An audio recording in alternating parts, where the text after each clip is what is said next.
नमस्कार सभी को। आज इस वीडियो में हम महाभारत कथा से चौसर का खेल व द्रौपदी की व्यथा के प्रश्नोत्तरों के बारे में चर्चा करेंगे। पाठ से पहला प्रश्न है, विदुर ने इंद्रप्रस्थ जाकर पांडवों को क्या संदेश दिया? प्रश्न का उत्तर है, विदुर ने इंद्रप्रस्थ जाकर पांडवों से कहा कि हस्तिनापुर में आपके मंडप के समान, सभा मंडप के समान ही एक मंडप बनाया गया है तथा महाराज धृतराष्ट्र की यह इच्छा है कि आप हस्तिनापुर आएं, उस मंडप को देखें तथा साथ ही 2 हाथ चौसर के भी खेलें। प्रश्न क्रमांक 2, चौसर के खेल के विषय में युधिष्ठिर ने विदुर से क्या कहा? प्रश्न का उत्तर है, चौसर के खेल के विषय में युधिष्ठिर ने कहा कि चौसर का खेल खेलना अच्छी बात नहीं है। इससे आपस में झगड़े बढ़ते हैं तथा समझदार लोग इसे खेलना पसंद नहीं करते।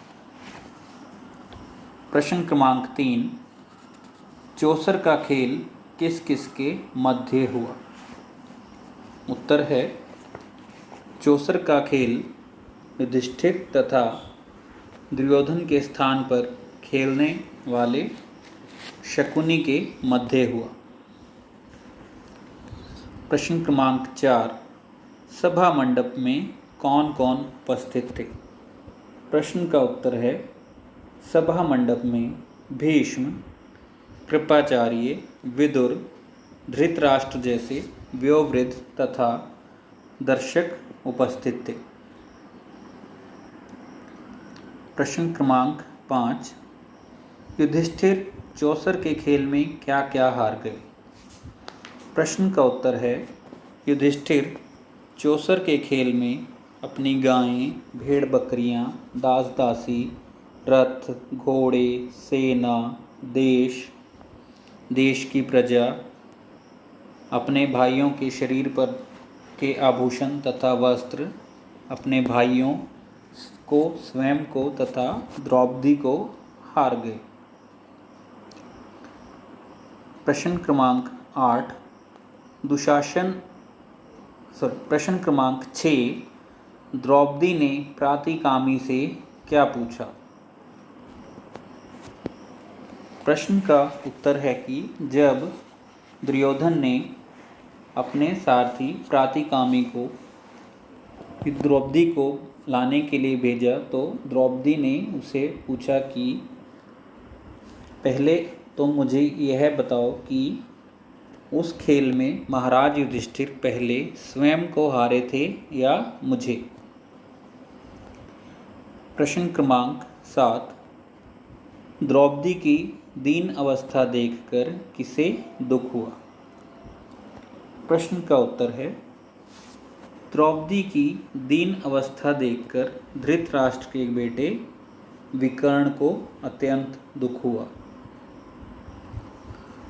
प्रश्न क्रमांक 8, दुशासन ने द्रौपदी के साथ कैसा व्यवहार किया?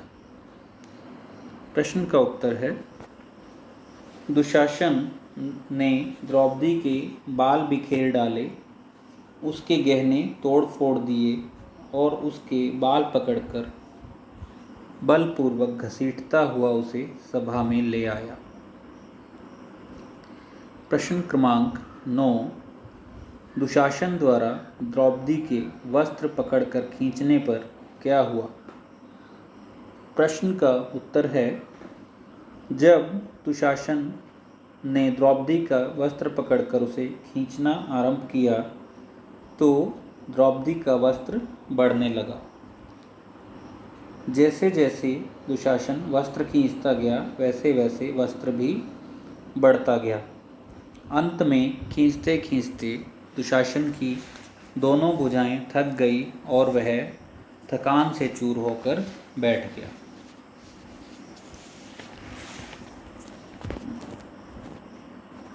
प्रश्न क्रमांक 10। द्रौपदी का अपमान देखकर भीम ने क्या प्रतिज्ञा की? प्रश्न का उत्तर है, द्रौपदी के अपमान को देखकर भीम ने यह प्रतिज्ञा की कि जब तक भरतवंश पर बट्टा लगाने वाले इस दुरात्मा दुशासन की छाती को मैं चीर ना लूँगा, तब तक इस संसार को छोड़कर नहीं जाऊँगा। प्रश्न क्रमांक 11। भीम की प्रतिज्ञा सुनकर धृतराष्ट्र ने क्या अनुभव किया? प्रश्न का उत्तर है, भीम की प्रतिज्ञा सुनकर धृतराष्ट्र ने अनुभव किया कि यह जो कुछ भी हुआ है वह ठीक नहीं हुआ है, इसका परिणाम शुभ नहीं होगा तथा यह उनके पुत्रों और कुल के विनाश का कारण बन जाएगा। प्रश्न क्रमांक 12। धृतराष्ट्र की मीठी बातों का पांडवों पर क्या असर हुआ? प्रश्न का उत्तर है, धृतराष्ट्र की मीठी बातों को सुनकर पांडवों के दिल शांत हो गए और वे द्रौपदी और कुंती के साथ इंद्रप्रस्थ के लिए रवाना हो गए। प्रश्न क्रमांक 13। दूसरी बार खेल में क्या शर्त रखी गई? प्रश्न का उत्तर है, दूसरी बार के खेल में यह शर्त रखी गई कि हारा हुआ दल अपने भाइयों के साथ 12 वर्ष तक वनवास में रहेगा तथा उसके उपरांत 1 वर्ष अज्ञातवास में रहेगा। यदि अज्ञातवास के 1 वर्ष में उनका पता चल जाएगा तो उनको फिर से दोबारा 12 वर्ष का वनवास भोगना पड़ेगा। प्रश्न क्रमांक 14। दूसरी बार खेल का क्या परिणाम हुआ? उत्तर है, दूसरी बार के खेल में भी युधिष्ठिर हार गए और शर्त के अनुसार वे अपने भाइयों सहित वन में चले गए। धन्यवाद।